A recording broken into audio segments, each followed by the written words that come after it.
Толкова е гаден и противен. В случай, че не знаете, Гроздан ме мрази, защото аз не харесвам Лилия Начкова. Даже и в TikTok се пише Лилия Начкова фен. Което ме предразполага да си направя изводите много бързо, ако трябва да съм честен. Всеки, който е чел Библията, знае, че там точно ясно е написано, че всеки един, който се пише Лилия Начкова фен, има IQ-то на една пълка. Което, нали, не е толкова зле. Трябва да се изясни това нещо. Все пак е с малко повече от нейно. Краски е тъп, прост, задъстен, гей. Все пак съм бил гей. Слушай ме сега много. Ще харесвам каквото си искам. Ако искам, ще харесвам жени. Ако искам, ще харесвам мъже. Дядо, животе, не е твоя работа. Не ти влизам в работата да ли спя с антилопата. Сводаряк. Да, знам, че е по-възрастен от мен. Какво? Вземи си кака да те отрака, са казали хората. Краски е много хубав. Ти пак си говнояд.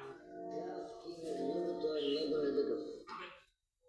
Ами нали ми обеща да го запазиш в тайна, когато ти споделих за недъзите ми, бе? Показах ти, че ми е леко крива една работа, ама нали се разбрахме да се остане между нас, човек? Защо нарушаваш договора, ня? Искаш ли сега аз пък да издам твоите тъмни тайни? А пък хора, вие да знаете, Гроздан, за да пести пари, не пуска водата на тоалетната, а просто изяжда или изпива това, което остане сред него. Краски е смотаняк. Гоклуд, смотан гей,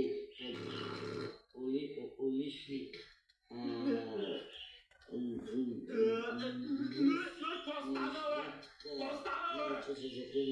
Ами така ли, Гроздане? Добре, щом си толкова отворен, те предизвиквам на дуел. Победителят ще получи целувка с език от Травис Скот, а загубилят ще трябва да прекара една нощ в тъмна и тясна стая с загоряло и за мъже. Нека да чуем какво още има да кажеш за мен в тъпия си лайф. Толкова е гаден и противен, че искам да пукне. Мале!